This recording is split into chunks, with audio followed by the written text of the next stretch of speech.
Helena sempre viveu com pouco, mas nunca faltou dignidade. Quando sua única família ficou entre a vida e a morte, ela fez o impensável. Aceitou um contrato de casamento com um homem frio, rico e incapaz de amar. Arthur não queria amor, não queria proximidade. Só precisava de uma esposa no papel. E ela, de um dinheiro que pudesse salvar quem mais amava. Por meses, viveram sob o mesmo teto, entre silêncios, regras, olhares contidos, até que o inesperado aconteceu. Um contrato que deveria durar 1 ano agora carrega 3 batimentos a mais, 3 corações, 3 vidas. E uma verdade que ele passou a vida inteira tentando evitar. Mesmo o homem mais fechado pode aprender a amar. Se tiver alguém disposta a ficar quando tudo parece ruir, o final desta história irá te emocionar. Se você acredita que o amor pode nascer dos lugares mais improváveis, deixe seu curtir no vídeo, inscreva-se no canal e comente de que cidade está nos assistindo. Amo ver até onde nossas histórias chegam. Helena acordava sempre no mesmo horário, sem que o despertador precisasse tocar. Seu corpo já conhecia os limites do tempo, como se os dias tivessem deixado de ser contados em horas e passassem a ser medidos por necessidades. Preparar o café, verificar os remédios, organizar a rotina da casa e, acima de tudo, manter o mínimo de dignidade possível dentro de uma vida que já ameaçava desabar há tempo. No quarto estreito da casa simples em Santa Áurea, os primeiros raios do sol encontravam uma mulher de 30 anos com o rosto limpo, o cabelo preso num coque prático e o olhar de quem já tinha chorado muito mais do que mostrava. Ela levantou devagar, ajeitando os lençóis, como se não quisesse acordar o tempo. Passou pelo corredor em silêncio e seguiu para a cozinha, onde a chaleira de esmalte azul já repousava sobre o fogão. O cheiro de café começava a invadir os cômodos quando a porta do quarto ao lado se abriu. Tia Estela surgiu, enrolada num chale de lã, os olhos marcados pelo cansaço de uma vida longa e doente. "Já está de pé, menina?" disse com a voz rouca. "Fiz café. Tem pão fresco também. Peguei na venda do Zeca ontem à noite." A idosa assentiu, sentando-se à mesa devagar. Helena ajeitou a cadeira para ela, serviu a xícara e sentou-se em frente, observando o leve tremor das mãos da tia, enquanto levava o copo aos lábios. "Dormiu bem?" "Dormi. E sonhei com sua mãe. Ela usava aquele vestido de flores, lembra?" Helena sorriu, sem responder. Sabia que não era verdade. Sua mãe morrera jovem, e tia Estela, sua irmã mais velha, assumira tudo desde então. A casa, a criação da sobrinha, a responsabilidade silenciosa de manter viva alguma estrutura familiar. Agora, aos 77 anos, era ela quem precisava ser cuidada. E Helena quem sustentava tudo com o pouco que conseguia como auxiliar de enfermagem no posto de saúde da cidade. A situação estava apertada. Há 3 meses, tia Estela sofrera um AVC leve. Desde então, precisava de medicação contínua, fisioterapia domiciliar e uma alimentação específica. Os custos aumentaram, e o salário diminuto de Helena já não cobria nem os gastos essenciais. A aposentadoria da tia, que mal dava conta dos próprios remédios, havia sido cortada por um erro administrativo que ainda não fora corrigido, e a tentativa de recorrer pelos trâmites legais se perdia na lentidão dos órgãos públicos. Helena terminava o café com uma sensação de peso no peito que se tornava constante. Arrumou a mesa, ajudou a tia a tomar os comprimidos e depois foi até o quarto para trocar de roupa. Vestiu o uniforme branco de algodão, amarrou os cabelos com firmeza e calçou os tênis gastos que já haviam sobrevivido a várias jornadas de plantão. Saiu de casa antes das 7, caminhando até o ponto de ônibus com uma pasta na mão e a cabeça cheia. No trajeto até o centro, encarava a paisagem rural com um misto de apego e asfixia. Amava Santa Áurea, suas ruas de terra batida, os vizinhos que se conheciam pelo nome, o cheiro de bolo saindo pelas janelas. Mas também odiava o limite das oportunidades, o peso de ser sempre a mesma, dia após dia, enquanto o mundo lá fora parecia girar num ritmo inalcançável. O posto de saúde estava silencioso quando ela chegou. Cumprimentou a recepcionista, pendurou a bolsa no gancho da sala de repouso e foi direto para a triagem. O dia seguiu com atendimentos comuns. Uma criança com febre, uma senhora com pressão alta, um homem com dor nas costas. No intervalo do almoço, Sentou-se num banco de concreto atrás do prédio, abriu a marmita de arroz, feijão e frango desfiado e deixou os pensamentos voarem longe. Pensou na conta de luz atrasada, no gás que acabaria logo, na consulta que a tia precisava fazer em Belo Horizonte, mas que ela não sabia como pagar. Ao final do expediente, voltou para casa com passos arrastados. O sol se punha atrás dos morros e o ar começava a esfriar. Quando chegou, encontrou tia Estela dormindo na poltrona da sala, o rádio ligado numa estação antiga. Helena desligou o aparelho com cuidado, cobriu a tia com uma manta e foi até o quarto tirar o uniforme.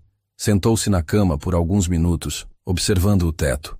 Naquela noite, após o jantar simples de sopa de legumes e pão amanhecido, ouviu uma batida na porta. Não era comum receber visitas àquela hora. Levantou-se, secou as mãos no pano de prato e foi atender. Um homem engravatado, de expressão neutra, estava parado à sua frente. Boa noite, Helena Nogueira? Sim, sou eu. Tenho um envelope. Fui autorizado a entregar em mãos. Ela franziu o senho, confusa. Pegou o envelope com cautela. Era grosso, com papel firme, selado com cera vermelha. Não havia remetente visível. O homem não disse mais nada. Apenas assentiu e foi embora, entrando num carro preto estacionado na esquina. Helena fechou a porta devagar, sentou-se à mesa da cozinha e observou o envelope por longos segundos antes de abri-lo. Dentro havia uma carta manuscrita em papel encorpado. A caligrafia era elegante, firme, quase arrogante. Senhora Nogueira, fui informado da sua situação pessoal e da condição de saúde da senhora Estela Nogueira por meio de fontes confiáveis. Possuo uma proposta que pode garantir os cuidados médicos necessários e a estabilidade financeira que sua família precisa. Caso deseje ouvir os termos, estarei disponível amanhã, às 15 horas, no endereço indicado abaixo. Nenhum compromisso será exigido antes da sua decisão final. Atenciosamente, Arthur Delmont. Helena leu e releu. O nome não lhe era estranho.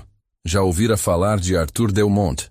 Era o herdeiro de um conglomerado de empresas de biotecnologia, clínicas privadas e redes de laboratórios que dominavam boa parte da saúde suplementar no país. Um nome que aparecia nas colunas sociais, mas raramente em público. Conhecido por seu perfil reservado, inteligência agressiva e uma frieza que fazia tremer até os mais experientes executivos. Ela guardou a carta dentro da gaveta da mesa, trancou a porta e foi até o quarto. Não comentou nada com tia Estela.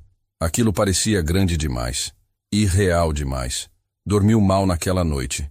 O peso da proposta não dita, o nome poderoso, a promessa velada de solução. Tudo girava na mente como um redemoinho silencioso. No dia seguinte, tomou coragem. Vestiu uma roupa simples, mas limpa. Prendeu os cabelos num coque apertado e pegou o primeiro ônibus para Belo Horizonte. A viagem durou quase 4 horas. Durante o percurso, leu a carta novamente, observando o endereço que levava a um prédio envidraçado no bairro de Lourdes, uma das regiões mais nobres da cidade. Chegou às 14h45. O porteiro a encaminhou ao último andar, onde uma recepcionista lhe pediu que aguardasse. Às 15 horas em ponto, uma porta se abriu. O senhor Delmont à espera, disse a assistente. Helena entrou. A sala era ampla, moderna, com móveis em tons de cinza e janelas panorâmicas. Arthur Delmont estava em pé, de costas para ela, observando a cidade lá embaixo. Usava um terno preto impecável. Quando se virou, seus olhos encontraram os dela com uma intensidade silenciosa. Nenhum sorriso, nenhum gesto afável, apenas análise. Agradeço por ter vindo, senhora Nogueira. Sente-se, por favor. Ela obedeceu, mantendo a postura ereta. Vou ser direto, continuou ele sentando-se à frente dela. Porque não gosto de perder tempo com rodeios. Preciso de uma esposa, no papel, legalmente, por tempo determinado. 1 ano. Helena piscou, como se não tivesse ouvido direito. Desculpe? Um contrato de casamento. Você será minha esposa formal. Terá obrigações sociais, algumas aparições públicas e, principalmente, servirá como cumprimento de uma cláusula testamentária. Após 12 meses, nos divorciamos. Em troca, você receberá R$300 mil. 100 mil serão transferidos imediatamente. O restante, em parcelas mensais. Ela sentiu a garganta secar. Porque você é discreta, sem conexões ambiciosas, sem histórico que possa gerar escândalos. E porque precisa. Eu sei da situação da sua tia. E sei que não terá como arcar com os custos do tratamento sozinha. Helena ficou em silêncio. Queria dizer que aquilo era absurdo, que não se vendia desse jeito. Mas as palavras não vieram. O silêncio foi a única resposta possível. Não haverá exigências íntimas, nenhuma obrigação física. É um acordo. Frio, direto e legal. Você tem 24 horas para decidir. Ninguém saberá se recusar. Ele entregou um envelope branco. Dentro, havia a cópia do contrato e um cartão com número privado para contato. O adiantamento cobre as primeiras sessões de fisioterapia e o tratamento prescrito. Sei que você fará a escolha certa. Nos vemos amanhã, ou não. Helena saiu da sala como quem carrega chumbo nos ombros. O envelope parecia um peso que desequilibrava tudo o que ela conhecia de si mesma. Na rodoviária, sentada entre estranhos, ela abriu o celular e viu a única foto que tinha da tia, sorrindo, abraçada a ela numa tarde de domingo qualquer. Fechou os olhos, respirou fundo. Sabia que o que estava por vir não teria volta. O que não sabia era quanto de si teria que sacrificar para salvar o que amava. Helena não dormiu naquela noite. Passou horas sentada à mesa da cozinha, encarando o envelope sobre a toalha bordada por tia Estela anos atrás. O contrato estava ali dentro. Junto com ele, uma proposta que tinha o peso de uma corda estendida sobre um precipício. Atravessaria para salvar a vida de alguém ou manteria os próprios princípios intactos? Era difícil pensar claramente quando a imagem da tia surgia cada vez que ela fechava os olhos. Frágil, mas sorridente. Exausta, mas ainda tentando ser força. Às 5 da manhã, ela preparou o café. A rotina a puxava como um hábito ancestral. Tia Estela acordou com dificuldade, tossindo leve, o rosto mais abatido que no dia anterior. Helena a ajudou a se levantar, serviu o chá e sentou-se ao lado. O rádio estava desligado, a casa em silêncio. Por um instante, pensou em contar. Quis dividir o peso, mas não conseguiu. Você está com esse olhar de quem vai tomar uma decisão importante, disse a tia com os olhos fixos nela. Tô tentando entender se coragem é ir ou ficar. Coragem é saber por que se vai. E por que se fica. Helena não respondeu. Guardou a frase em silêncio. Às 7, se trocou, prendeu o cabelo como de costume, colocou o envelope na bolsa e saiu de casa. Pegou o ônibus novamente, sem avisar para onde ia. Chegou a Belo Horizonte antes do meio-dia. Comeu um salgado na rodoviária e seguiu a pé até o prédio indicado. Às 14 horas em ponto, estava diante da recepcionista. A mesma mulher a reconheceu com um leve aceno e conduziu até a sala. Arthur Delmon estava de pé, exatamente como no dia anterior. O terno escuro, a postura rígida, o olhar que parecia atravessar qualquer máscara. Decidiu? Sim. Ele assentiu sem esboçar surpresa. Retirou a pasta de couro da mesa, abriu com calma e estendeu o contrato. Leia. Se tiver dúvidas, posso esclarecer. Mas o documento reflete exatamente o que discutimos. Helena leu. Cada cláusula, cada palavra. Estavam lá as garantias, os prazos, os termos de confidencialidade. Um casamento formal, por 12 meses, sem obrigações físicas ou afetivas. A validade do contrato estava vinculada ao cumprimento de aparições públicas, eventos sociais e uma agenda restrita. O valor seria pago em 3 partes. A primeira imediatamente após a assinatura. Ela pegou a caneta, pensou na tia, na consulta que não podiam pagar, nos remédios que estavam acabando, e assinou. Arthur não sorriu. Apenas pegou o papel, verificou a assinatura e colocou tudo de volta na pasta. Vamos ao cartório. O motorista nos aguarda. O casamento será realizado em cerimônia privada. Após isso, seguimos para uma breve viagem para registros oficiais. Preciso que você esteja com essa roupa em 40 minutos. Ele estendeu uma caixa branca. Helena a recebeu com hesitação. Entrou no banheiro do andar e abriu. Dentro, havia um vestido verde musgo, de linho, de alças largas e um par de sandálias discretas. Também havia uma nécessaire com maquiagem básica, um pente, grampos e um perfume leve. Nada extravagante, mas tudo de extremo bom gosto. Ela se arrumou devagar. Prendeu o cabelo em um coque solto, lavou o rosto e aplicou o mínimo de maquiagem. Ao sair, foi conduzida ao saguão. Arthur a aguardava com um segurança e uma mulher loira que se apresentou com um aperto de mão firme. Meu nome é Marina, consultora de imagem e relações públicas. A partir de agora, sou responsável por garantir que tudo na sua aparência e conduta esteja alinhado com o protocolo do Sr. Delmont. Não se preocupe, estarei sempre por perto. Helena assentiu, engolindo em seco. Foram levados até o cartório, onde o processo foi breve, sem testemunhas próximas. Apenas os advogados e os funcionários. A certidão foi assinada com canetas douradas e o juiz de paz leu as palavras com formalidade robótica. Declaro para os devidos fins legais. E foi isso. Estavam casados. Do cartório seguiram direto ao heliporto. Um helicóptero particular os levou até Tiradentes, onde ficariam hospedados num hotel reservado para as fotos de casamento e algumas aparições públicas. No voo, o barulho das hélices impedia qualquer conversa. Helena observava a paisagem com os olhos fixos, mas a mente flutuava. Não sabia mais o que sentir. Medo? Culpa? Alívio? O hotel era uma construção colonial, elegante, com móveis antigos e serviço impecável. A suíte tinha 2 quartos separados. Marina a instruiu a como se portar nas aparições.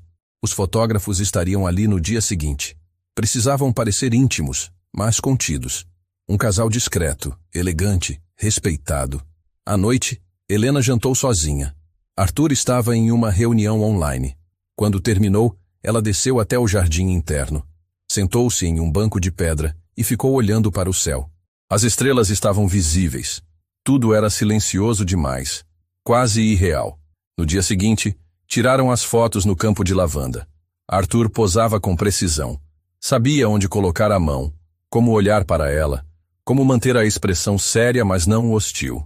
Em todas as imagens, estavam próximos o suficiente para parecer íntimos, distantes o suficiente para não sugerir afeto real.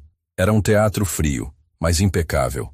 À tarde, foram a um café famoso da cidade, onde a imprensa já os aguardava. Helena usava um vestido azul claro, cabelos soltos, maquiagem leve. Arthur, de camisa branca e blazer claro, a conduzia como um cavalheiro europeu. Sentaram-se na varanda, pediram cappuccinos e fingiram conversar. Cliques, olhares, flashes discretos. Marina, sentada em uma mesa próxima, monitorava tudo. A primeira matéria saiu horas depois. O casamento secreto do magnata Arthur Delmont.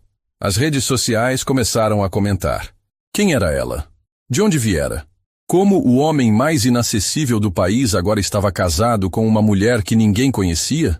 De volta ao hotel, Helena leu os comentários escondida no banheiro. Alguns a chamavam de interesseira, outros de sortuda. Ninguém a chamava de mulher. Ninguém imaginava o quanto aquilo custava. Nos dias que seguiram, cumpriram a agenda prevista. Visitas a galerias, encontros com investidores, jantares privados. Arthur era impecável em público e silencioso em privado. Mantinha-se cortês, mas distante. Tratava tudo com a mesma frieza de quem administra um contrato. Na terceira noite, Helena resolveu quebrar o silêncio. Estavam na varanda da suíte, ele lendo relatórios no tablet. Ela com uma taça de vinho nas mãos. Você sempre foi assim? Ele a olhou de relance. Como? Calculado. Frio. Preciso. É o que mantém as coisas no lugar. E o que mantém você no lugar? Ele não respondeu de imediato. Voltou os olhos para o tablet. A lógica. Sempre ela. Emoções desequilibram. Sentimentos confundem. Já vi o que o afeto descontrolado é capaz de destruir. E você prefere viver no controle? Prefiro sobreviver a qualquer custo. Helena assentiu, silenciosa. Entendia mais do que gostaria. Também tinha vivido muito tempo no controle. Não por escolha, mas por necessidade. O problema era que, agora, as bordas do contrato começavam a se confundir com as bordas dela mesma. E isso a assustava mais do que admitir. Na manhã seguinte, recebeu um envelope na porta do quarto. Dentro, havia uma agenda impressa. Compromissos sociais, reuniões, almoços com acionistas, tudo com horários, locais e instruções sobre a postura esperada. Marina passou para revisá-la antes do café. Ajustou o tom da maquiagem, selecionou o brinco adequado, escolheu a bolsa neutra. Helena olhou o espelho e não se reconheceu. No almoço com o presidente de uma multinacional farmacêutica, Helena foi apresentada como a esposa do Sr. Delmont. Sorria, respondia com polidez, observava os olhares curiosos e julgadores. Na saída, Arthur comentou: "Você se saiu melhor do que esperava."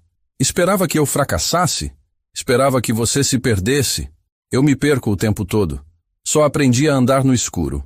Ele a olhou pela primeira vez com algo que não era indiferença, mas não disse nada, e foi embora.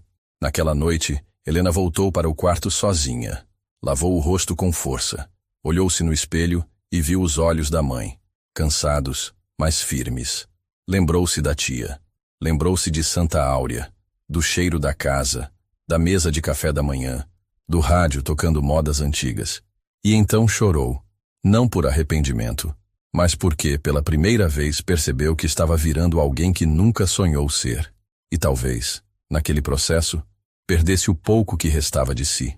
Helena começou a adaptar-se ao novo cotidiano como quem aprende a andar com sapatos que não foram feitos para os seus pés.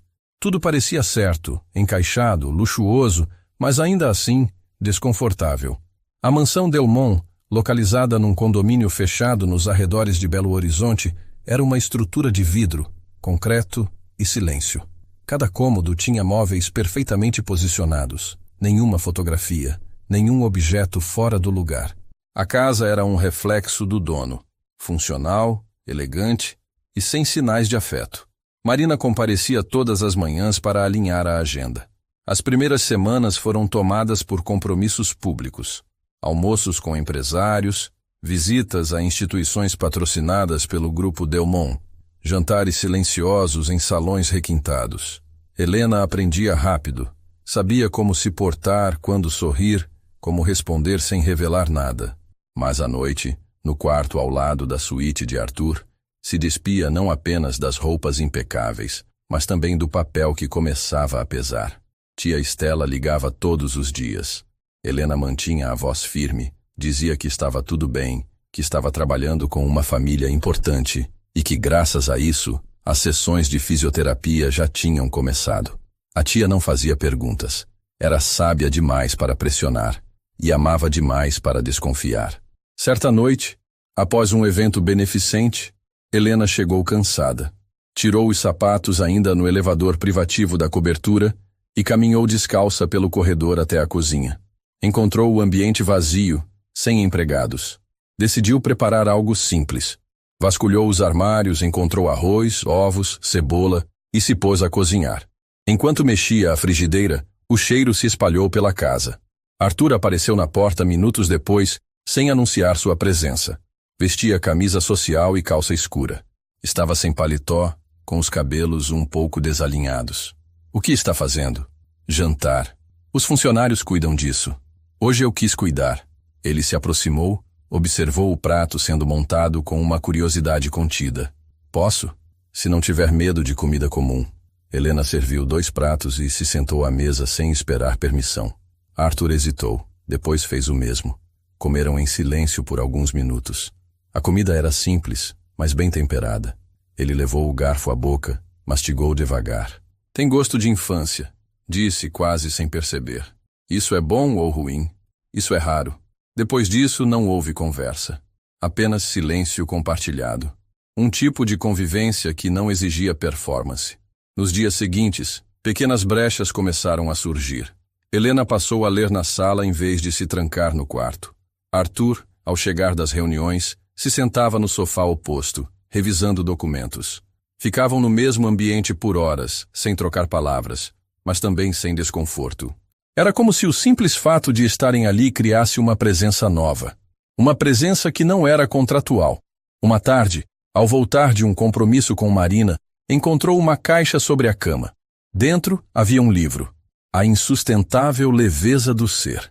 Acompanhava um bilhete escrito à mão. "Lembrei de você. Eu nunca terminei. Talvez você consiga." Helena segurou o livro com cuidado. Não era uma declaração, era uma rachadura. E por ela, passava luz. No fim daquela semana, Marina anunciou um novo evento. É o aniversário do embaixador francês. Vocês foram convidados como casal. Será no interior do Rio. Preciso que esteja deslumbrante, mas discreta. A imprensa internacional estará presente. O vestido escolhido era longo, de seda vinho. O cabelo foi preso em um coque baixo. A maquiagem realçava os olhos. Arthur, ao vê-la pronta, não disfarçou a reação. Está diferente. Espero que isso seja bom. Isso é interessante. O avião particular os levou até Petrópolis, onde o evento aconteceria. A mansão da recepção era uma construção do século XIX, com jardins iluminados por lanternas de ferro. Helena caminhava ao lado de Arthur como uma mulher que aprendera a dançar no escuro. Sabia onde pisar, como sorrir, como evitar as armadilhas de quem julgava pelo brilho do tecido. Durante o jantar, foram abordados por uma mulher alta, de cabelos castanhos e sorriso contido. Usava um vestido verde esmeralda e segurava uma taça de espumante como se fosse uma arma. Arthur. Que surpresa vê-lo acompanhado. Boa noite, Marcela. E essa é? Helena, minha esposa. Marcela a analisou por um instante. Depois sorriu, como quem esconde veneno nos dentes. Você é muito reservada e você é muito observadora, respondeu Helena com polidez. A mulher arqueou as sobrancelhas e se afastou. Na volta, Arthur comentou. Você lidou bem com ela. Eu só mostrei que a fita métrica dela não serve para mim. Você é inesperada. Ou talvez você tenha esperado tão pouco das pessoas, que qualquer coisa fora do padrão parece extraordinária.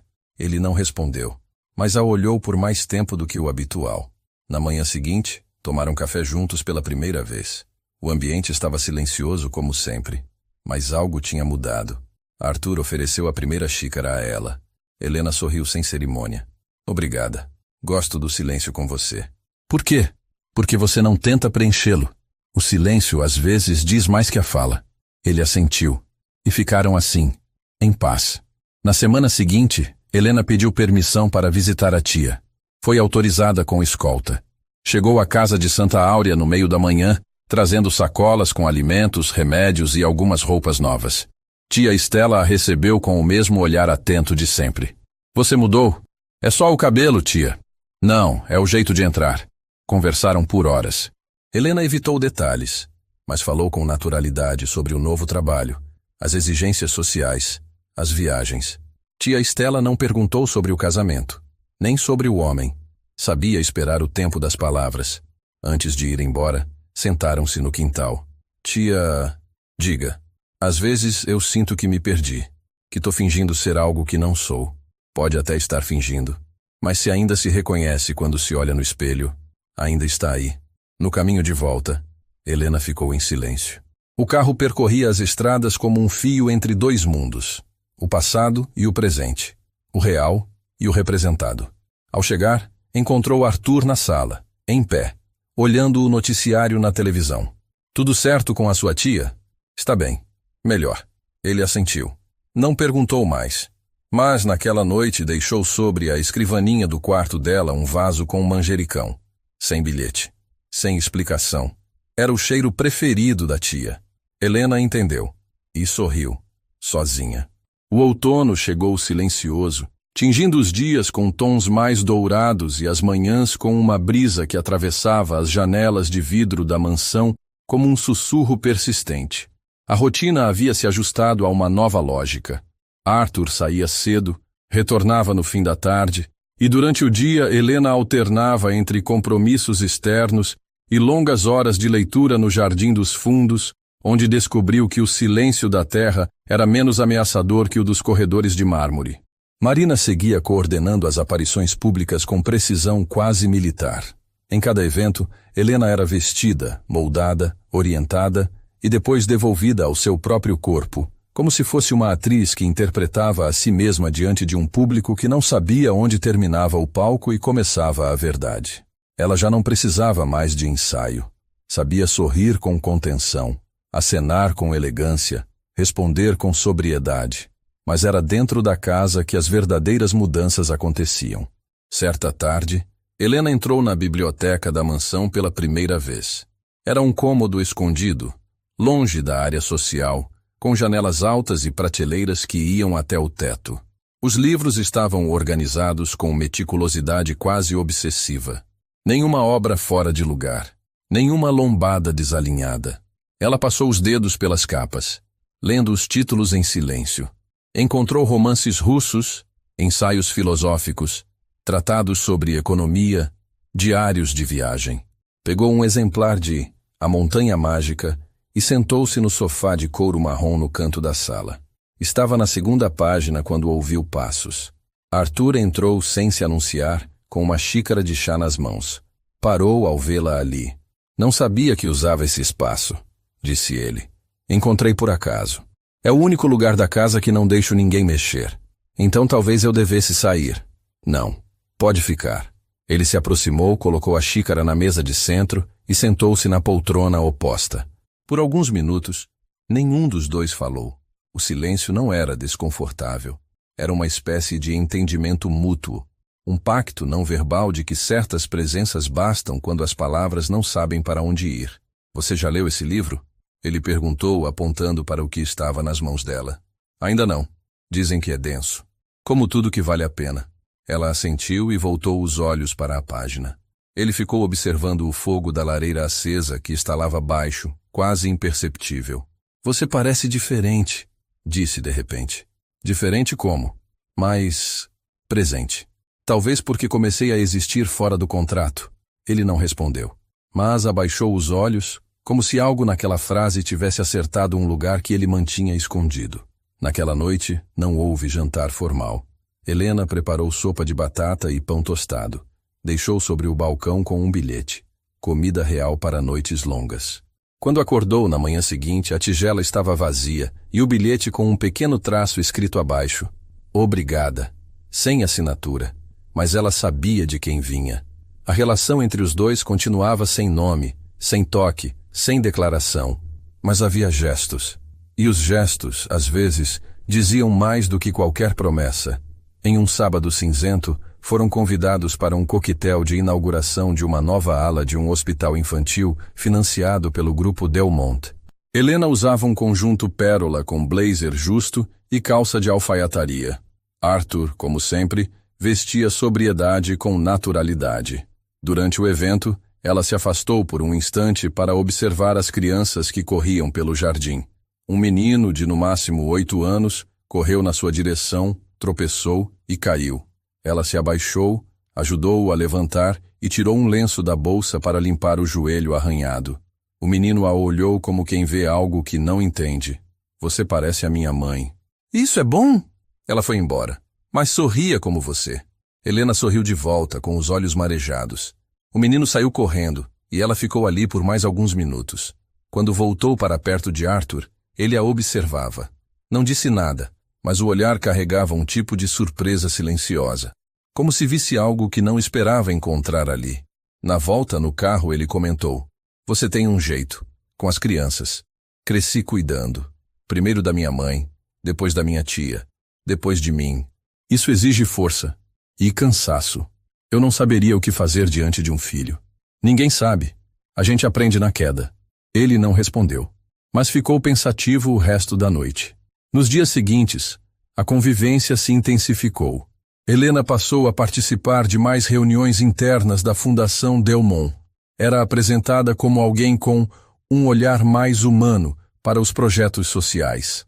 Aos poucos, os conselheiros mais antigos começaram a vê-la com menos desconfiança. Um deles, durante um jantar, comentou: a senhora Delmont tem uma presença inesperadamente firme. Arthur apenas assentiu. E isso, vindo dele, era quase um elogio. Naquela mesma semana, Helena encontrou sobre sua escrivaninha um envelope. Dentro, havia uma carta escrita à mão. Helena, não sei bem por que escrevo. Talvez porque não sei dizer. Conviver com você tem me mostrado partes de mim que eu não visitava há anos. Você me desconcerta e, paradoxalmente, me organiza. Isso não é uma confissão. É só um registro. Ela leu e releu. Depois guardou no fundo da gaveta, como quem guarda algo frágil que não pode deixar exposto à luz. Na manhã seguinte, foi surpreendida por uma visita. Marina apareceu antes do horário habitual com o semblante preocupado. Precisamos conversar. Aconteceu alguma coisa? Uma antiga noiva do Arthur está dando entrevistas. Vai sugerir que o casamento de vocês é fachada, que você foi paga para isso. E ele sabe? Ainda não. Mas vai saber em horas. Helena sentiu o chão se mover sob os pés. Vão me expor? Estão tentando. Mas vamos agir. Marina foi embora deixando uma pasta com orientações jurídicas e comunicados preparados. Ao fim do dia, Arthur entrou na casa mais cedo. Veio direto ao encontro de Helena. Você já sabe? Sim. Eles vão tentar desconstruir sua imagem. A minha? A nossa. Mas principalmente a sua. Ela o olhou nos olhos. E você vai deixar? Ele hesitou. Depois respondeu. Não dessa vez. Naquela noite, o jantar foi silencioso. Mas não era o silêncio de antes. Era um silêncio tenso, como a pausa antes do clarão de uma tempestade. Após comerem, Helena se retirou para o quarto. Sentou-se na beira da cama, pegou a carta que ele escrevera e releu. Depois fechou os olhos, cansada, e chorou. No meio da madrugada, acordou com o som de passos no corredor. Levantou-se. Abriu a porta devagar. Viu a silhueta de Arthur, sentado no chão da biblioteca, as costas contra a estante, um livro aberto no colo. Não estava lendo. Estava imóvel. Ela se aproximou. Tudo bem? Ele levantou os olhos devagar. Não sei mais quem eu sou fora do controle. Talvez isso signifique que está começando a ser alguém de verdade. Ela se sentou ao lado dele, sem pedir licença. Ficaram em silêncio por longos minutos. Depois ele falou num sussurro. Quando eu era criança, minha irmã morreu com 6 anos. Um câncer agressivo. Ela era a única que sorria naquela casa. Depois que ela se foi, meu pai trancou as portas.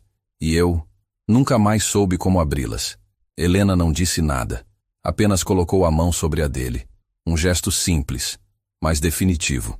Ali, no chão da biblioteca, no meio do silêncio e da memória, duas presenças se encontraram de verdade pela primeira vez. Os dias que seguiram foram envoltos em um tipo estranho de equilíbrio. Arthur passava mais tempo em casa. As reuniões externas foram reduzidas. Os compromissos sociais, adiados. Helena percebeu a diferença sem que ele precisasse explicar. Era como se o terremoto emocional da conversa na biblioteca tivesse deixado fissuras por onde agora o afeto começava a passar. Tímido, desavisado, mas vivo. Ele não a tocava. Não fazia declarações. Mas a presença, antes fria, ganhava uma temperatura nova. As manhãs tornaram-se momentos compartilhados. O café preparado em silêncio, a leitura do jornal à mesa, os olhares que se cruzavam e não mais fugiam. Helena sentia que algo havia se modificado. Não sabia nomear. E não ousava supor. Tia Estela, ao telefone, percebeu. Você fala com uma suavidade que não tinha antes, comentou. É o cansaço, tia. Ou é a coragem de quem está deixando cair a armadura? Helena riu baixo, mas a frase ficou ecoando. Foi em uma terça-feira, durante uma caminhada breve pelo jardim, que sentiu a primeira tontura. Achou que fosse o calor, ou talvez o jejum mais longo do que devia. Sentou-se, respirou fundo, esperou passar. À noite, o enjoo veio, fraco, mas persistente. No dia seguinte, novamente. Pela manhã, pela tarde. Comprou um teste de farmácia escondida. Fez sozinha, no banheiro do quarto de hóspedes, com as mãos tremendo. O mundo parecia girar em câmera lenta enquanto esperava os minutos passarem. Quando o resultado apareceu, 2 traços claros e nítidos, ela precisou sentar-se no chão. Estava grávida. Grávida de um homem que dizia não saber como amar, de um contrato que não previa filhos, de uma relação que nunca foi planejada para durar. Chorou. Primeiro por susto, depois por medo, e por fim, por algo que não sabia explicar. Um tipo de alegria culposa, de felicidade que não se ousa sentir, porque no fundo, aquilo também era um milagre. Nos dias seguintes, não contou a ninguém. Nem a tia, nem a Marina, nem a ele. Fez exames. Confirmou. 5 semanas. 3 batimentos cardíacos. Você está esperando trigêmeos, disse a médica, com um sorriso discreto. Helena ficou em silêncio. A médica continuou falando sobre cuidados, riscos, alimentação. Mas as palavras pareciam vir debaixo d'água. 3. Não 1. 3. Voltou para casa com os olhos fixos na janela do carro. Sentia o corpo como um recipiente frágil. como se agora carregasse não apenas vidas, mas também todas as perguntas do mundo. À noite, encontrou Arthur na biblioteca. Ele lia um relatório, os óculos no rosto, o senho levemente franzido. Helena parou na porta por alguns segundos antes de entrar. Sabia que a ponte que construíram até ali seria testada agora. Preciso falar com você. Ele levantou os olhos imediatamente. Fechou o arquivo. Aconteceu algo? Sim. Ela caminhou até o sofá. Sentou-se. Segurava as mãos uma na outra com força. Estou grávida. O silêncio que se seguiu foi absoluto. Nem mesmo o estalo da madeira na lareira que costumava preencher os vazios se fez ouvir. Você tem certeza? Ele perguntou por fim. Tenho. Fiz exames, ultrassom, tudo. E como isso aconteceu? Nós sabemos como. Não existe cláusula que anule biologia. Ele levantou-se, foi até a janela. Ficou de costas. Respirava fundo, como quem segurava algo dentro. São 3, disse ela. Trigêmeos. Ele encostou as mãos no parapeito da janela. Permaneceu imóvel por longos segundos. Você quer ter esses filhos? Eu vou ter. Com ou sem você. Arthur virou-se devagar. O rosto não mostrava raiva, nem negação. Apenas um medo profundo, antigo, como se uma parede dentro dele tivesse rachado por dentro. Eu não fui feito para isso, Helena. Eu não sei o que é ser pai. Talvez não tenha sido feito para amar também, mas está tentando. E talvez agora seja a hora de tentar outra coisa. Ele não respondeu. Saiu da sala em silêncio. Naquela noite, ela dormiu abraçada a um travesseiro. Pela primeira vez, não chorou. Sentia que, apesar do abismo, havia dentro dela algo que não podia mais ser ignorado. Algo que não dependia dele, nem do contrato, nem do que o mundo esperava. Na manhã seguinte, preparou o café. Deixou a mesa posta como sempre. Quando ele desceu, encontrou-a já pronta para sair. Vou à clínica. Tenho a primeira ultrassonografia agendada. Ele a olhou, mas não disse nada. Apenas assentiu. Ela pegou as chaves do carro e foi sozinha. Na sala escura da clínica, deitada sobre a maca, observou o monitor com os olhos marejados. O som dos 3 corações preencheu o ambiente. Fortes, rápidos, vivos. Na volta, encontrou a casa em silêncio. Sobre a cama, havia um envelope. Era o contrato, rasgado ao meio, e ao lado, um bilhete. Eu não sei o que fazer com isso, mas sei que não posso fingir que não me importa. Helena segurou o papel com mãos firmes. Depois se sentou. Olhou pela janela. E, pela primeira vez desde que tudo começara, soube que o que nascia dentro dela não era apenas uma vida. Eram 3. E eram também o princípio de uma nova versão de si mesma. O contrato rasgado permanecia sobre a cômoda como um símbolo. Não havia mais obrigações formais entre eles. A estrutura que sustentava a convivência havia ruído de forma silenciosa, mas definitiva. Ainda assim, nada foi dito com clareza. Arthur não pediu desculpas. Helena não exigiu explicações. A convivência prosseguiu, mas agora envolta por uma névoa densa de silêncio e hesitação.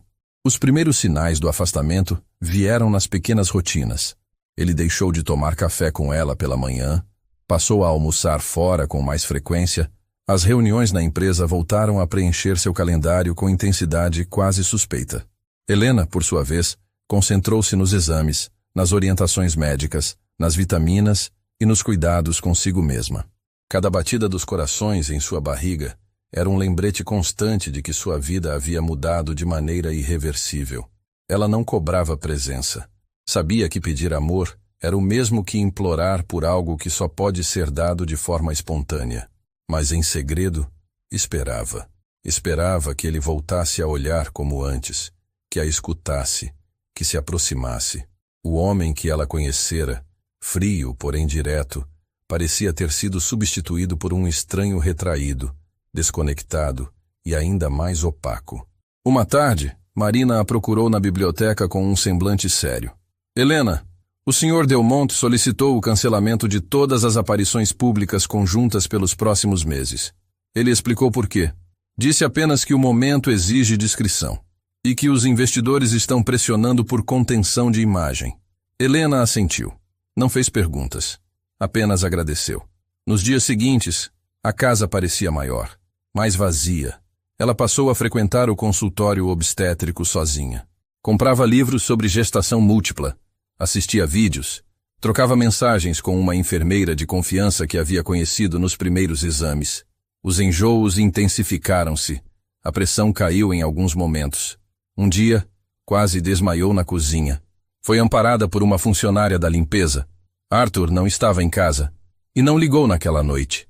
Certa madrugada, acordou assustada após um sonho confuso. Foi até a sala, onde costumava encontrá-lo em noites insones. Estava escuro, vazia. Passou os dedos pelo sofá frio e retornou para o quarto. No dia seguinte, ele retornou apenas no fim da tarde. Helena estava sentada no jardim, com um cobertor sobre as pernas e uma caneca de chá entre as mãos. Quando o viu se aproximar, levantou-se. Precisamos conversar. Ele parou a alguns passos dela. O rosto estava pálido, os olhos cansados. Sobre o quê? Sobre os filhos que estou esperando. Sobre você. Sobre nós. Não sei se existe um nós, Helena. Ela assentiu com um leve movimento de cabeça. Achei que, depois do que vivemos, havia algo.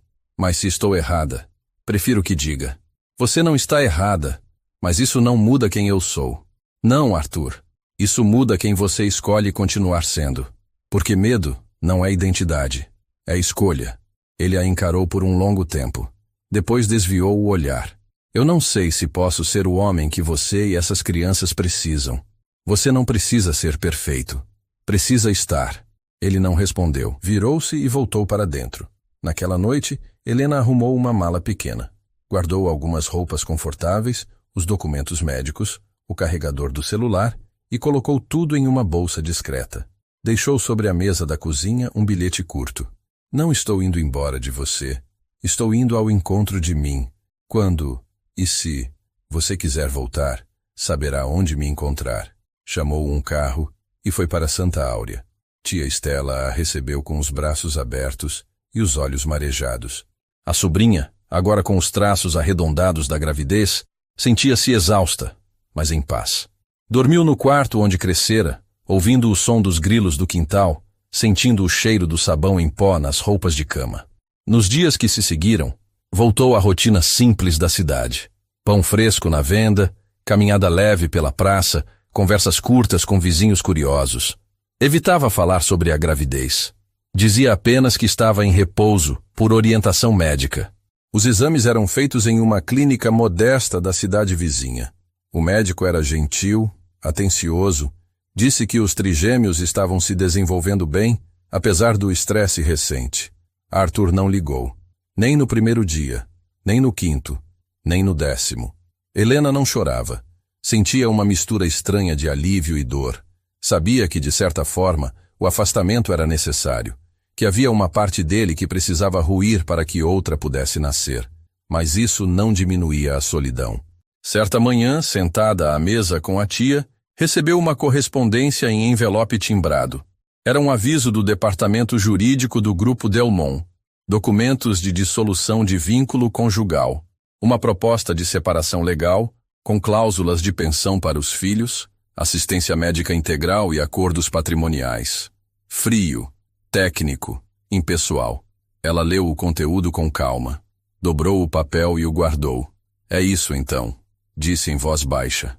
Você vai assinar? Perguntou a tia. Ainda não sei. Talvez eu precise deixar de esperar para entender se ele quer ficar. Naquela tarde, caminhou até a igreja do centro.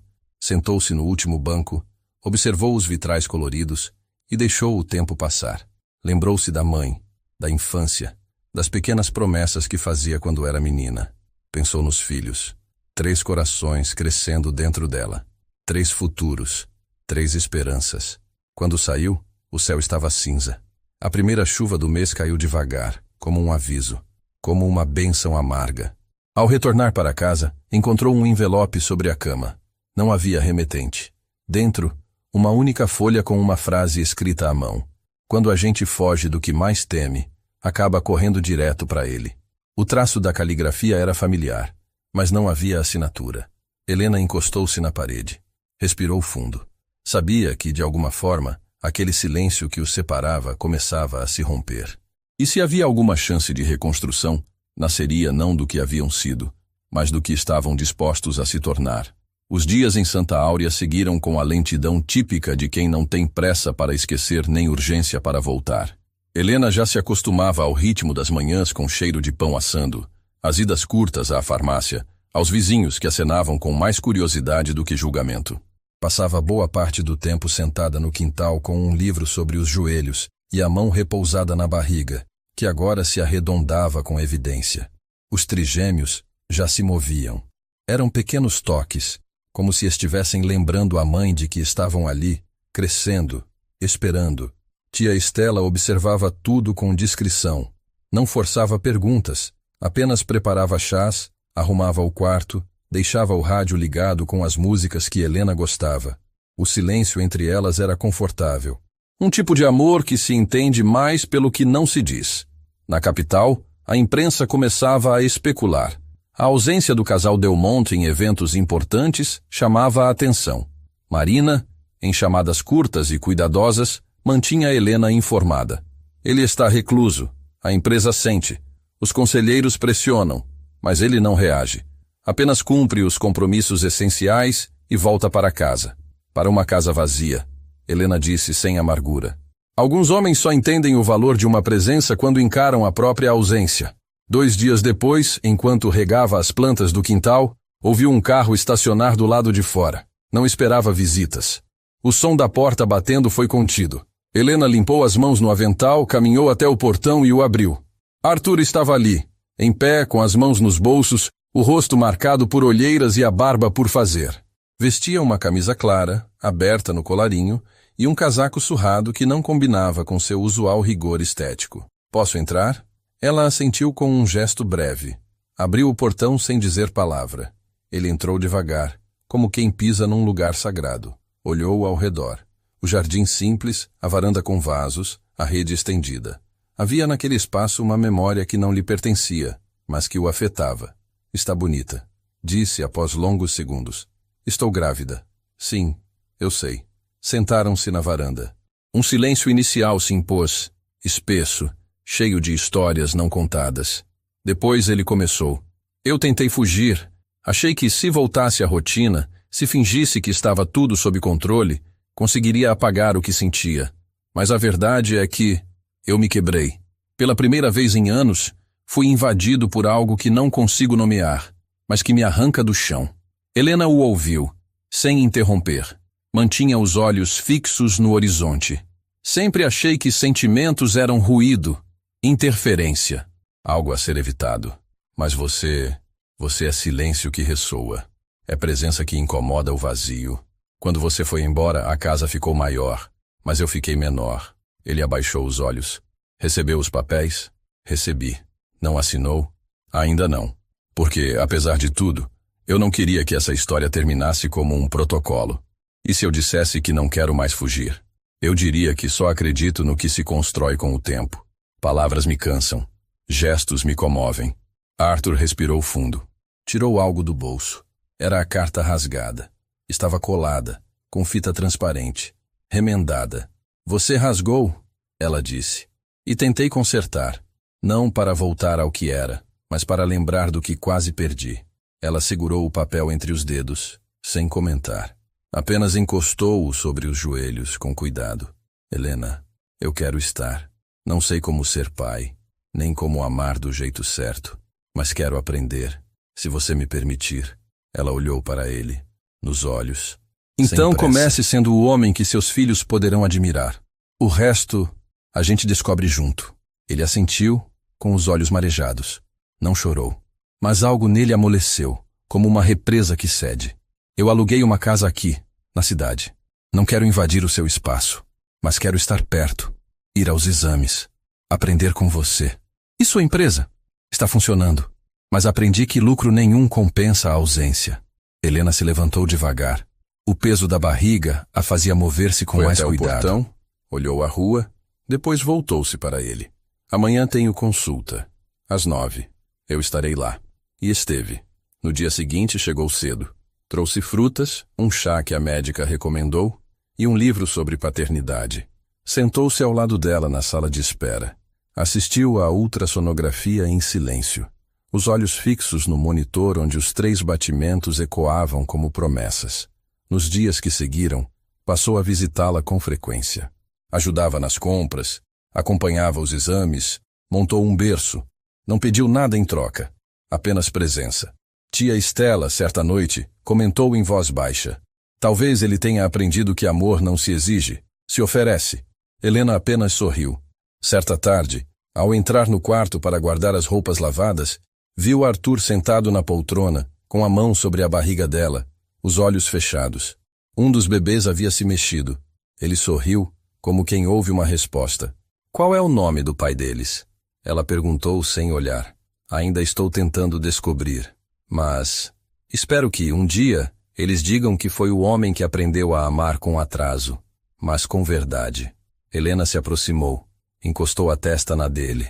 Silêncio, respiração entrelaçada. E naquele gesto sem urgência, entenderam que a reconstrução não viria com promessas grandiosas, mas com passos pequenos, firmes, e a coragem de permanecer. As semanas que se seguiram trouxeram um tipo novo de rotina. Não havia mais contrato, nem compromissos sociais, nem expectativas externas a serem cumpridas. Havia apenas o tempo. O tempo do corpo de Helena se transformando, o tempo dos bebês crescendo, e o tempo de Arthur aprendendo a fazer parte de uma realidade que não podia ser controlada por relatórios, reuniões ou cláusulas. A casa que ele alugara em Santa Áurea era simples, mas confortável. Uma construção térrea, com varanda ampla e um jardim pequeno que ele mesmo cuidava. Todas as manhãs, ele passava na casa de tia Estela para saber se precisavam de algo. Às vezes trazia frutas do mercado, outras, flores. Helena o observava sem dizer muito, medindo o esforço em silêncio. Não buscava gestos grandiosos, e ele parecia ter compreendido isso. Os trigêmeos agora se mexiam com força. Os chutes vinham em horários imprevisíveis, e Helena aprendia a reconhecer os padrões sutis. Um se agitava mais pela manhã, outro respondia ao toque de música, o terceiro parecia preferir o silêncio. Arthur passou a acompanhá-la em todas as consultas. Carregava a bolsa, preenchia formulários, ouvia as instruções da médica com atenção, fazia perguntas, levava anotações. Quando voltavam para casa, preparava o jantar. Receitas simples, tiradas de livros ou vídeos, e os dois comiam juntos na varanda sob o céu limpo da cidade pequena. Certa noite, após o jantar, Helena estava sentada na rede com os pés apoiados em uma almofada. Arthur trouxe um creme hidratante e se ajoelhou ao lado dela. Posso? Ela hesitou por um instante, depois assentiu. Ele começou a massagear os pés dela com cuidado, em silêncio. Os dedos tocavam com delicadeza, como se temesse quebrá-la. Helena fechou os olhos, deixando-se ficar naquele gesto. Você está aprendendo a cuidar, disse ela, sem abrir os olhos. Estou aprendendo com você. Ela sorriu, leve, como quem não precisa mais testar as palavras. No dia seguinte, foram até uma loja de bebês na cidade vizinha. Compraram 3 berços, roupas em tons neutros, fraldas, mamadeiras. Helena hesitava diante das etiquetas. Arthur pegava sem olhar os preços. Não é sobre o quanto custa, é sobre o quanto importa, disse, ao notar o olhar dela. No caminho de volta, pararam num campo aberto. Ela quis esticar as pernas. Caminharam devagar entre as árvores. O vento brincava com os cabelos dela, e o sol tingia tudo com um tom dourado. Arthur, em um momento de impulso contido, segurou a mão dela. Helena não soltou. Às vezes, quando estou perto de você, esqueço que não nasci para isso, ele disse. Talvez ninguém nasça. A gente escolhe, um dia depois do outro. Naquela noite, dormiram sob o mesmo teto. Não houve promessas, nem declarações. Apenas a partilha de um espaço. Ele no sofá, ela na cama. Mas era um começo. Certa madrugada, Helena acordou com um aperto na barriga. Não era dor. Era uma contração leve, prematura. Levantou-se devagar, respirando fundo. Chamou por tia Estela, que prontamente acordou Arthur na casa ao lado. Em minutos estavam no carro, em direção à clínica. Está tudo bem, disse a médica. São contrações de treinamento. Com trigêmeos é esperado. mas ela precisa de mais repouso e menos tensão. Na volta, o silêncio dentro do carro era tenso. Arthur dirigia com uma mão firme no volante, os olhos fixos na estrada. Eu não posso perdê-los, disse de repente. Helena olhou para ele, surpresa com a intensidade da frase. E não vai. Mas você precisa entender que eu estou entregando meu corpo inteiro para essa vida. Preciso que você me encontre no meio disso, não como um observador, mas como alguém que divide o peso. Ele assentiu, e dessa vez, não com a cabeça, com o olhar. Nos dias seguintes, reorganizou tudo. Trouxe o trabalho remoto para a casa.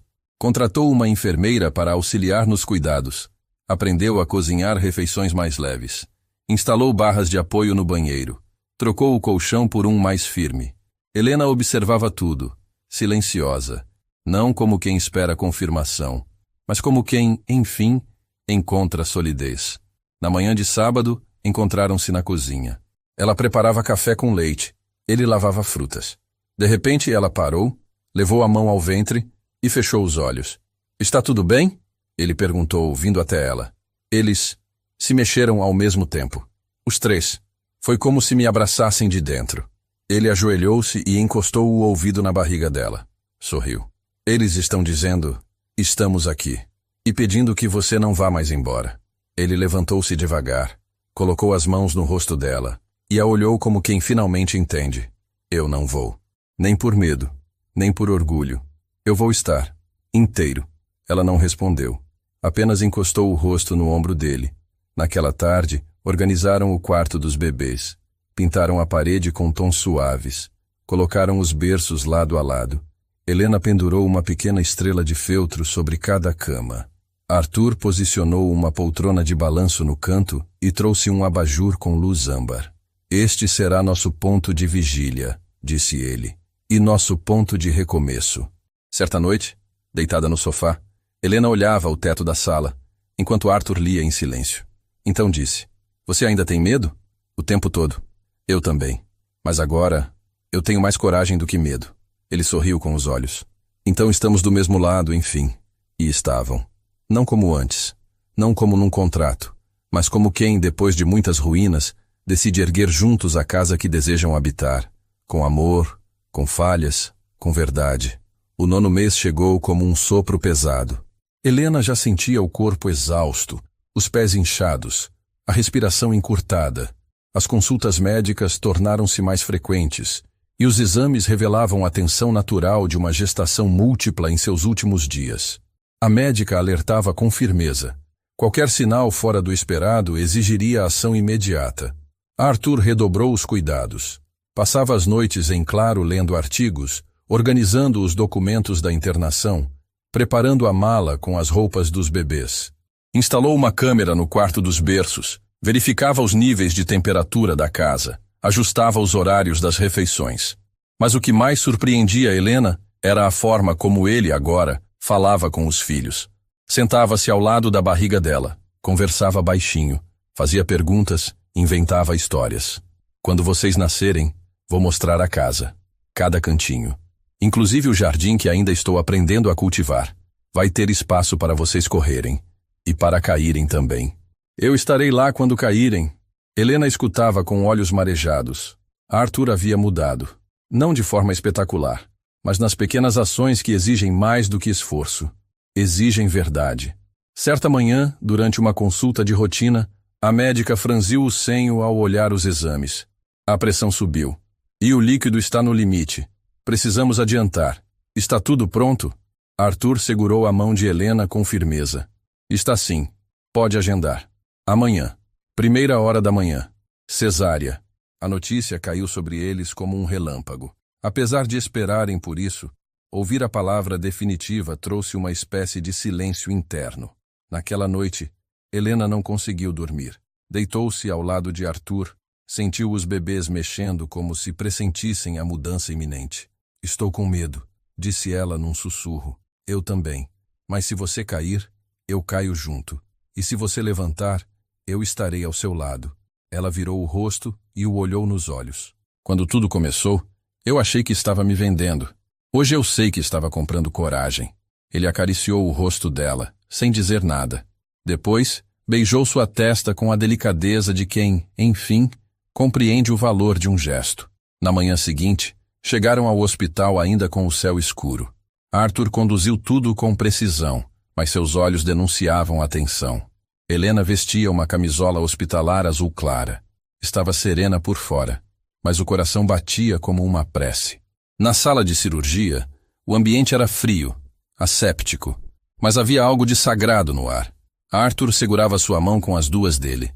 A médica avisou cada passo. E então vieram os choros. 3, um após o outro, como um coral de chegada. Helena chorou em silêncio. As lágrimas escorriam pelas têmporas enquanto ouvia os sons mais esperados da sua vida. Arthur não conseguia falar. Apenas olhava, trêmulo. Os olhos fixos nos pequenos corpos sendo limpos, medidos, aquecidos. São perfeitos, disse ele finalmente com a voz embargada. Helena o olhou e sorriu. E são nossos. Foram levados à UTI neonatal por precaução. Os 3 estavam saudáveis, mas ainda frágeis. Arthur acompanhou tudo. Passou horas observando os filhos pelas incubadoras. Um menino e 2 meninas. Helena insistira que os nomes seriam escolhidos depois, quando pudessem vê-los, tocá-los. Na manhã seguinte, ele apareceu no quarto com uma folha de papel. Havia escrito 3 nomes, cada um com um significado. Ana, que significa graça, Clara, luz. Tomás, gêmeo, como símbolo da ligação entre eles. Helena leu em silêncio, depois assentiu. São nomes que abraçam. Durante a primeira semana, Helena ainda se recuperava da cirurgia. Arthur assumiu tudo. Enfermeiros, visitas, alimentação, relatórios médicos. Montava relatórios para ela, como se ainda fosse parte do mundo corporativo, mas agora a serviço da vida. Ana está ganhando peso. Clara dormiu mais hoje. Tomás é o que mais se mexe. Acho que vai ser inquieto. Helena sorria, cada vez mais confiante de que o homem diante dela não era uma fantasia, mas alguém que de fato se reconstruiu a partir do que mais temia. Um dia, encontrou tia Estela sentada na recepção do hospital, segurando uma sacola com bordados. Vim ver meus sobrinhos netos e deixar isso. Fiz cada um com um pouco do pouco que tenho, mas tem afeto suficiente para cobrir o inverno. Entregou 3 mantinhas de lã, cada uma com uma letra bordada. A, C e T. Eles vão sentir esse afeto, tia. E vão saber que vieram de uma mulher que escolheu a coragem mesmo quando podia ter escolhido o medo. Na segunda semana, os bebês receberam alta. Helena os levou para casa no colo, um de cada vez. O carro havia sido adaptado com cadeirinhas, almofadas, protetores. Arthur dirigia com as mãos firmes no volante e os olhos atentos ao retrovisor. A casa agora respirava em outro ritmo. Choro, mamadas, trocas de fralda, silêncios interrompidos por suspiros. Helena e Arthur revezavam as madrugadas. Quando um dormia, o outro cuidava. Quando os 2 estavam exaustos, apenas se olhavam e sabiam. Estavam sobrevivendo juntos. Uma madrugada, ao embalar Clara nos braços, Helena disse: às vezes ainda acho que vou acordar e descobrir que tudo isso foi um sonho. Arthur, com Tomás adormecido no peito, respondeu: e eu, que vivi anos dormindo acordado, agora sinto que finalmente estou vivo. Na última visita ao pediatra daquele mês, a médica comentou: eles estão se desenvolvendo bem e com afeto visível. Isso, nenhuma fórmula substitui. No caminho de volta, Helena olhou pela janela, as árvores passando devagar. Um dia, nossos filhos vão perguntar como tudo começou. E o que vamos responder? Que foi um acordo. Um contrato? Não. Um acordo entre 2 almas cansadas que decidiram não desistir uma da outra. Arthur segurou sua mão com firmeza. E que os filhos foram a parte mais bonita desse acordo. Ela sorriu. Lágrimas silenciosas caíam.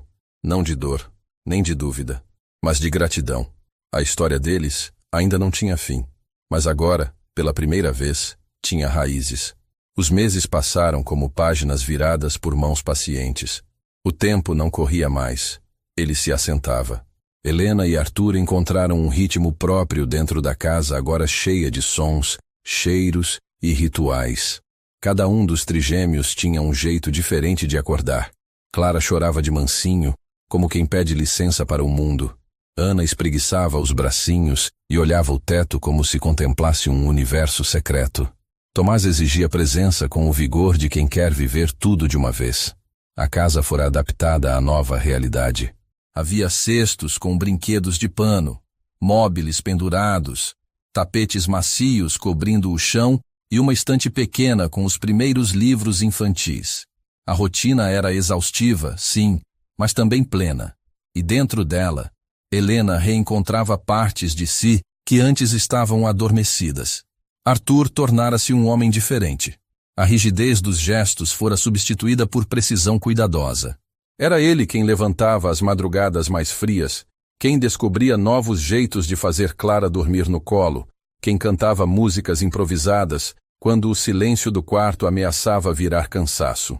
Quando Helena o observava, às vezes em silêncio da porta, via o homem que ele havia se tornado.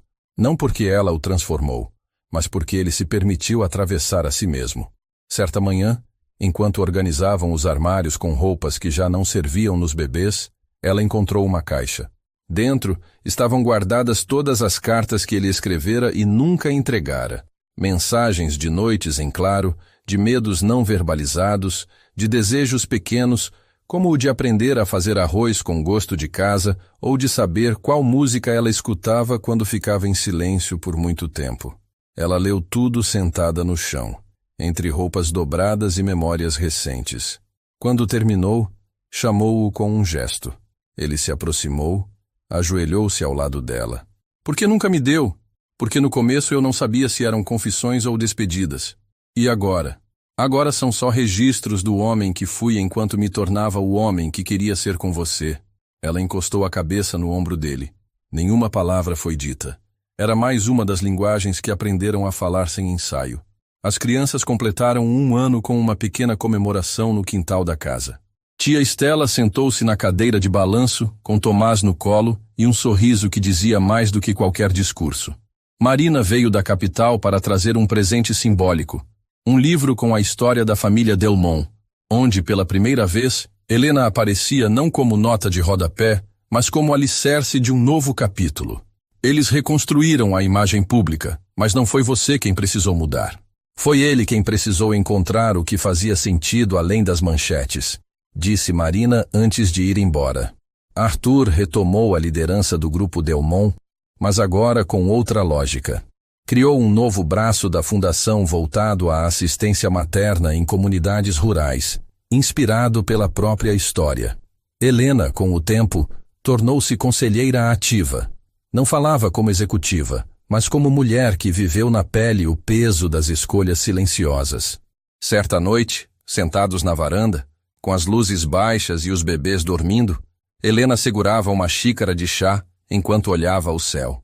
Você percebeu que não dissemos "eu te amo" desde que tudo começou? Arthur, ao lado dela, respirou fundo. Porque sempre achei que era cedo demais, ou tarde demais. E agora? Agora entendo que tem amor que não precisa ser dito, basta ser vivido. Ela sorriu e respondeu: ainda assim, eu amo você. Ele a olhou, com uma ternura que não pedia licença e disse: e eu amo tudo o que você me ensinou a ser, inclusive pai, inclusive homem. Na manhã seguinte, Clara acordou antes do sol. Helena foi até o berço e a pegou no colo. Arthur veio logo atrás. Juntos, caminharam até a varanda e ali ficaram, os dois e a filha no meio, em silêncio. A luz da aurora desenhava contornos suaves no rosto de cada um. E foi ali que ela entendeu que o fim daquela história não era um ponto final. Era uma travessia concluída, e o início de outra vida, não mais sobre contratos, provas ou resistências, mas sobre a continuidade de um afeto construído com verdade. Um amor que começou como um acordo, mas terminou como escolha. E então, o que você achou dessa história cheia de sentimentos? Ficaremos muito felizes em ler a sua opinião nos comentários. Se essa história tocou seu coração, deixe seu gostei e se inscreva no canal. Isso nos ajuda muito a continuar trazendo histórias assim para você. Que você tenha um dia abençoado.